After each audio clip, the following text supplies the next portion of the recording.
Hello and welcome to another video from Ethereal Gaming. Today we're going to be looking at the WZ114, the brand new Chinese Tier 9 Premium Heavy Tank. So when we start looking at this tank, we can see it comes with this nice tiger design, and it's currently available as a free reward if you complete the mission marathon. That mission marathon takes an extremely long time and a large amount of hours in game, which I couldn't do, but my target was to get to a 60% discount, which we did achieve, and so now I've had this tank for about the last 5 days. I've managed to get up to 4 field mods on it, and I thought it would be nice with a few days left to go to give you my thoughts on the tank, to see if it was still something that might be worth spending money on if you don't get to complete the mission marathon itself. So when we start looking at the tank, we can see when you first get the tank, it comes with this nice tiger camouflage pattern all over it with the tiger's face at the front. However, if you are able to complete chapter 2, as you can see there, we have done 4 of the days, which has given us the 50% discount. For gold, you can get the 3D style. Now the 3D style is quite interesting. It's a Year of the Tiger with Chinese New Year.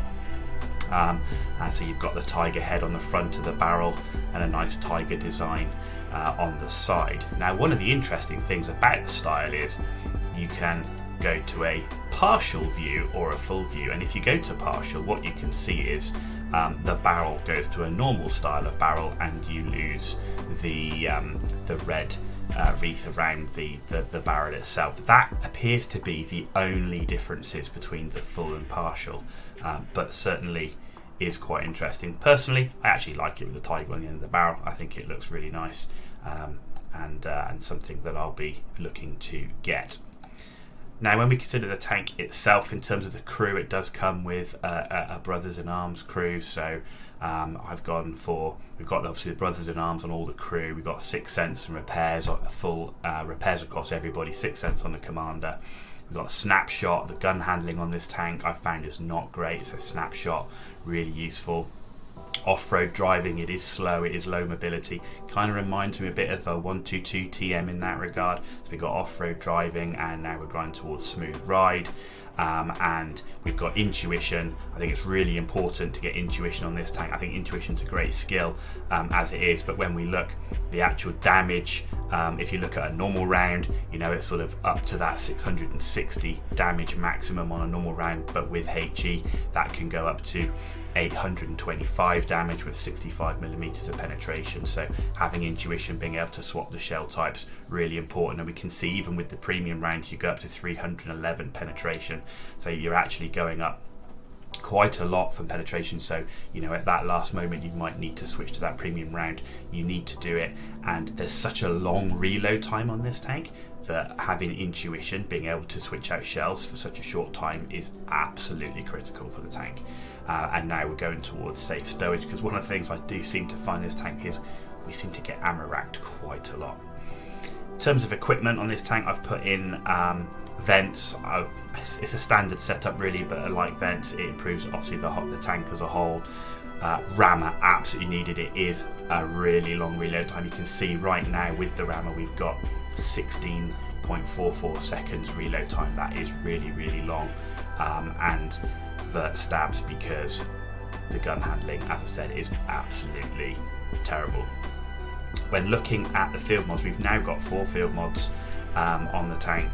All-terrain suspension, getting that improvement to mobility, that was really, really important, and you'll see in some of the gameplay actually how slow it is, because that was done without this field mod. And the field mod that we managed to get last night was minus 3% to that aiming circle size. And again, when you see the gameplay, you'll see how important it is to reduce that aiming circle size as much as possible. As I say, the gun handling on this tank is not great, and any type of movement, and you're going to find yourself either waiting a long time to get the aiming circle where you need it, or you're not going to hit the side of a barn door. So let's go into some games. Let's see how this tank performs, and at the end we'll give a summary of what we think about this tank. Okay, so the first matchup we had was on Highway. This was actually my second game in the tank, and as you can see, we had pretty favourable matchmaking there, with being top tier, 4 tier 9s, and a bunch of tier 7s, quite a few tank destroyers, which made it a little bit of a static game. But I've come straight into the town. At the moment I'm on my own. The rest of the team were quite slow, and often when you're sort of top tier tank with those tier 7s, you'd like to be a bit more aggressive, and you have to be as that top tier heavy. But given that I was on my own at this point, I'd seen the IS-32 and the Bizonte there, both with auto-loading guns. I didn't want to get caught isolated on my own, otherwise I wouldn't have lasted very long. So at the moment, the main concern is that Bizonte. He's there with his 3-round magazine. We put that first round in, and unfortunately we took the track, but we did no damage. So not great. And as you can see already, the long reload time on the tank as we wait for our second shot, and that's really important. Is you don't want to get isolated in the tank, because you're going to get one alpha damage shot, and then you're going to have to wait that 16 seconds. And again, second shot there, so that's 2 shots now for 0 damage, which is over 34 seconds of reloading and moving to get those 2 shots for 0 damage. So as you can see, not a great start. But what we're doing now is we're coming into the gap. We're expecting that IS-32 to go back across the gap there, and there he is. And we get to finish him off for a mighty 29 damage. Now, what I'd really like to do in this position, I'd really like to push out and push onto those other tanks to help out my team. But what's concerning me is we've got that M4Y behind. So if I push out here, I could potentially get caught in a crossfire. And with an Object 263 down there, not great. But the Object 263 has gone around the corner, so I know I'm safe. And I put a round into the Su-122 tank destroyer, and again bounced for no damage. And you can see this is part of the thing with the gun handling, is that because it takes so long to aim, and often you don't have that time to sit there and wait for your reticle to come in, you end up aiming for centre of mass, or aiming for that weak spot and not hitting it. As you can see, another round into the Bizonte there, and no damage.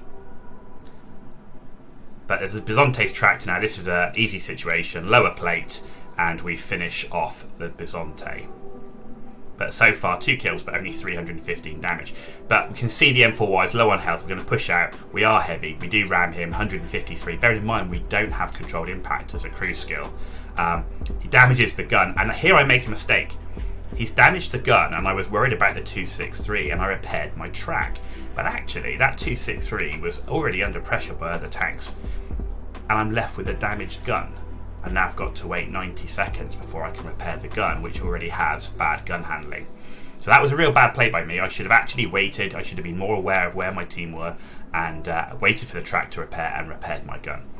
But we haven't done that, and so we're now going to push forward. We can see that our mediums are still fighting over in the corner. We know there's going to be a bunch of tank destroyers hidden at the top, along with some artillery. So we're going to come around the corner. We can see there's the Object 263.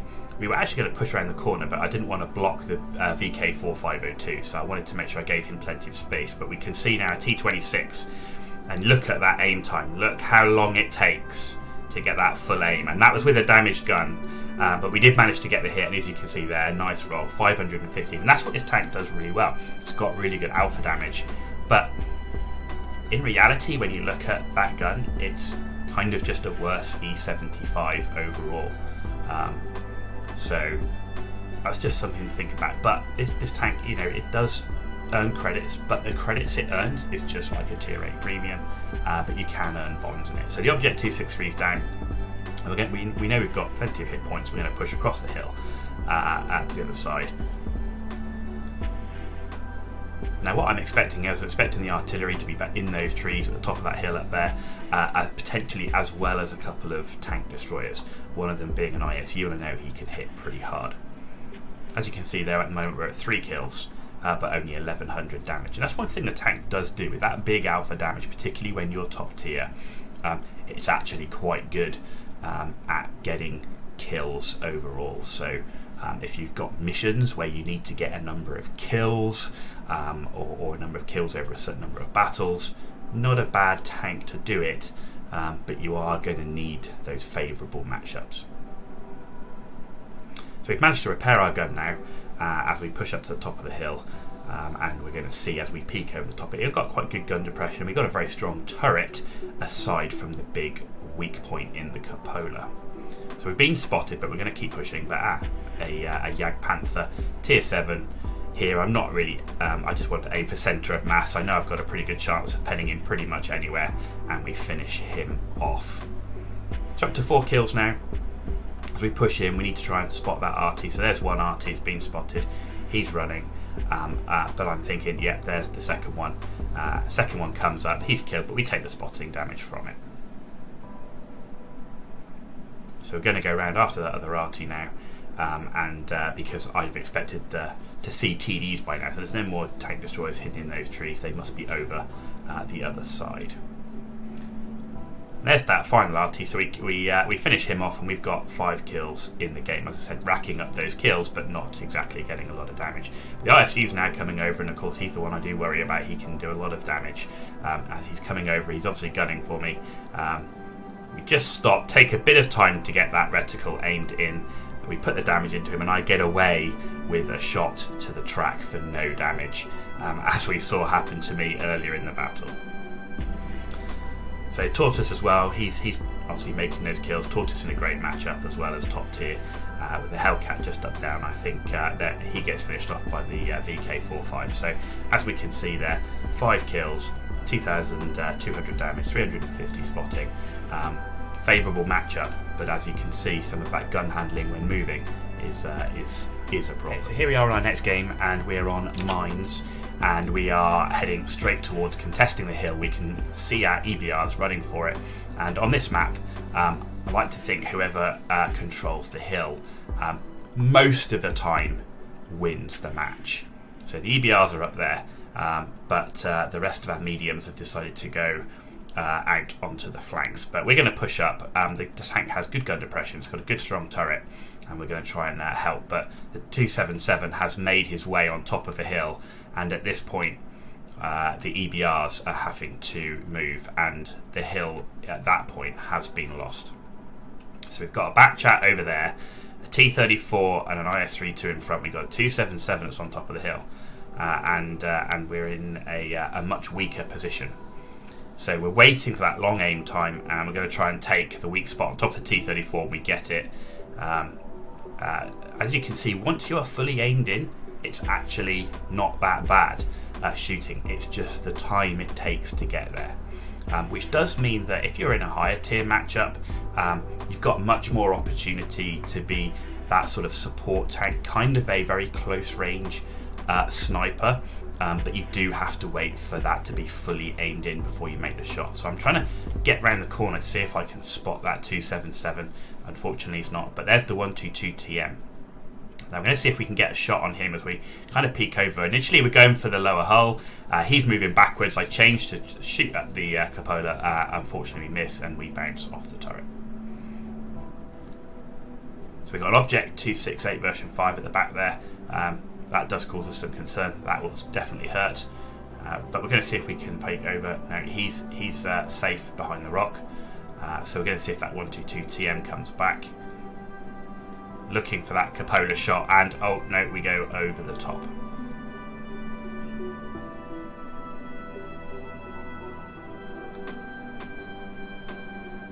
So far we are not really dominating this battle as a team. The 277's really pounding into that T-34. That was a bad shot by me, and now I'm tracked. At that point I wanted to repair my track, because being stuck there with my track visible to the 277 wouldn't have been good. There was a rush shot on the 277, and you just can't do that in this tank. The shots need to be very much considered. You need to maximise what you can. Hit there from the IS-2, IS-32, and waiting for that 122 TM. There we go, we get the shot into the cupola. As you can see, you just have to take the time and make sure that you've got that aiming right in. You have to make each shot count with such a long reload time. So we're just holding position a bit here. We've got a stunned crew. It's not looking good. We are certainly down on tanks. We're down 1k hit points. The 432 is kind of stuck out on that southwestern corner, and the UDES is under pressure from a heavy.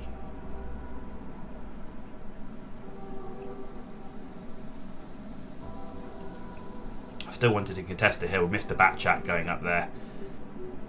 We're still very much aware of that 268 version 5, who is at the back of the map there. Though I have to say, I think if that 268 version 5 had been more aggressive and had pushed more onto the hill by now, I think this game would already be pretty much lost. So the 277 comes around the corner. We managed to get a track on him, do some damage, get some tracking damage, but he kills our driver, and we're having to move back. What you can see here is the armour's definitely working, and also one of the things to see on this, we're already up to 2k spotting, so we know we've got our TDs in the back there, so we've got spotting damage, you've got tracking damage, so where you can, you see on the 277, get the tracking on him, and let the TDs do the damage.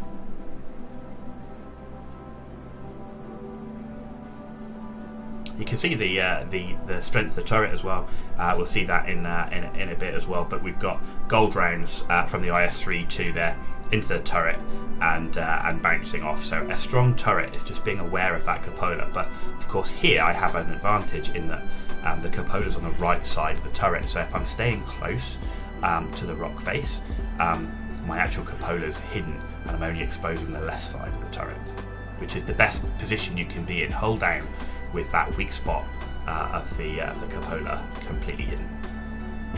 So I really want to put some more pressure on this 277, but I'm acutely aware that we have lost both left and right flanks, and this game is going downhill quite rapidly, as well as being continually punished by the artillery.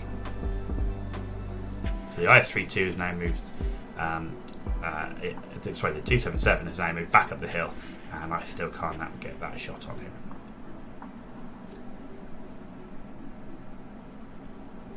So we're now really trying to assess what we do. It's really difficult to know what to do in a situation like this, because if you go left, you're going to get shot. If you go right, you're going to get shot. You've got a reasonably good cover position. So we're going to keep trying to put some pressure on the enemy here. That 268 version 5 is now pushed up. I wish he'd done that a bit earlier with that tank. I think we'd have lost a lot quicker. But I think he could have been a little bit more aggressive earlier on. So we're seeing if he can over-angle that tank and we can get a shot into him. He doesn't over-angle, but he does reveal just enough that we can get that shot into the front of him. So pulling back now, that 268 version 5 is coming down. We see that extremely long reload time. Fortunately, the wreck slowed him down, and there's no TDs to really make use of that final move around the corner. We do get another shot into him, so we're now up to 2.5k damage and 2k spotting. Track has lost, and we finally get finished off. The IS-32 gets his revenge there, having avoided his shots earlier in the game. He manages to put a gold round into us, and that's one of the things. The hull itself, the hull armor, not great, and a lot of guns, even with normal rounds, are going to be penetrating you. So make the most of that turret. Okay, so on our next battle now, and I just wanted to show this clip as to the strength of the turret armor. So it was at this point in time we were looking to get block 2,000 damage to complete the daily mission to get the additional 12.5% discount on the 3D style. So we were looking to try and use our turret, use the gun depression. It has excellent gun depression to try and bounce enough damage that we can complete that mission. And so that was 2,000 damage, and you can see first shot in there. At the same time, we managed to block a gold round from the WT Alpha Panzer IV, and also managed to get a shot in the weak spot of the AE Phase 1. As you can see there, that's what I'm saying, is that once you've fully aimed in, you can actually have a good chance at hitting the shot, though that one there, not quite so good. But again, that's the second round, gold round, we have now bounced from the Panzer IV. Now, if you aren't able to hide the weak spot on your composer, which the AE Phase 1 clearly doesn't know about at the moment, another shot into him there,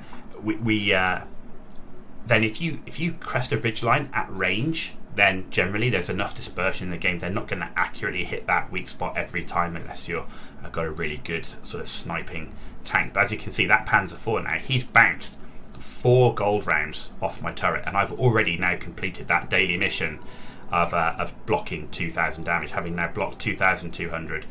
Done 1,000 damage to the phase 1. I'd like to see if we can finish him off. He just seems to be happy to sit there and let me shoot the weak spot, but he's managed to find mine, and he does actually get the shot into my cupola at that point. But we're going to see if we can get that back. So so we've now taken 1,600 damage off that phase 1, and he's going to continue to sit there, and he now has been killed. So seeing if we can get, we got the T110. I thought he was going to fire normal ammo. He actually fired HE, so we didn't bounce him. Seeing if we can just, there's the final round. So that's now 5 gold rounds, 5 gold premium rounds from a tank, tier 10 tank, tier 9 tank destroyer into the turret, and we've actually blocked every single one of them. Now having blocked 2,800 damage with that turret, it is a strong turret if you are aware of that weak point.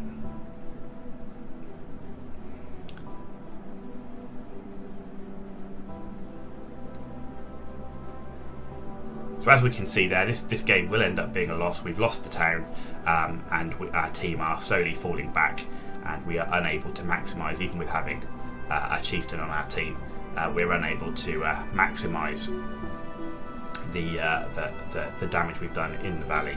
I'm going back to support the rest of the team, but this will be a loss. So I wanted to show you that, what the turret can actually do, and we'll take a look at that weak spot a little bit more in the garage.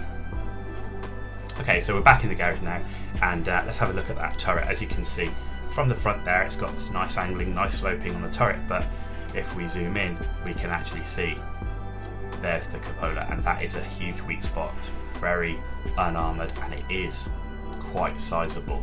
So if you're going to be brawling at range, if you're going to be brawling at close range, often it's just as easy to go for that cupola as it is for the lower plate. So even if you think you've got your lower plate covered, that cupola is going to reveal you. So if you can hide that cupola, or you can crest a ridgeline at range, so it's more difficult to hit, then as you saw in that last clip against the tier 9 tank destroyer, we were able to bounce 5 of those gold premium rounds.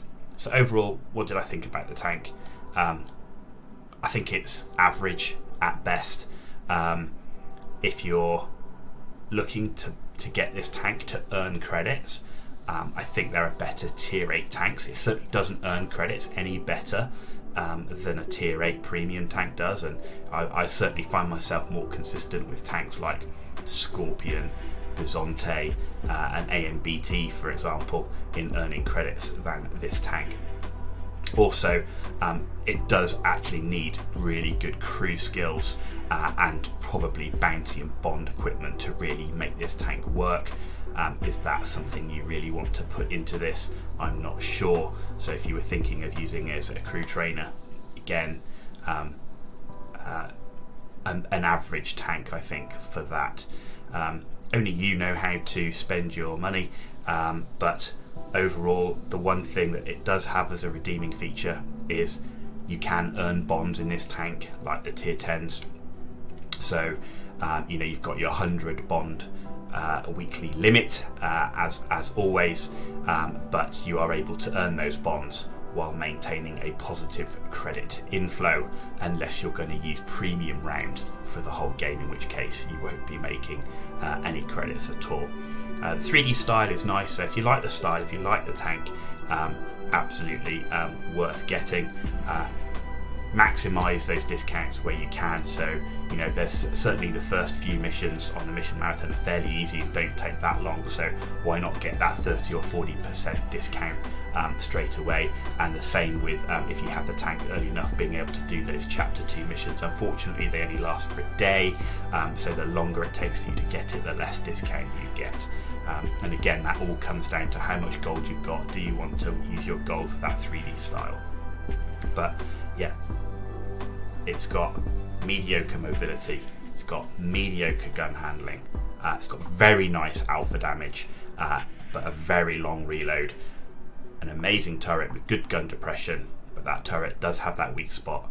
So that's my thoughts on the tank. I say I've played it now up to field mod 4 over the last few days. Do I see myself using this tank a lot after I've got all the field mods on it? Maybe if I need to get some more bonds, I will be using this tank. But if I'm grinding credits, which with the limited time I have, credits tends to be the thing I'm short of the most, then I'll be using my tier 8 premiums for that. Thanks for watching. If you like the video, please give it a thumbs up and subscribe. If you didn't like the video, give it a thumbs down. Let me know what you didn't like and we'll look to improve for next time. You've been watching Attribution Gaming.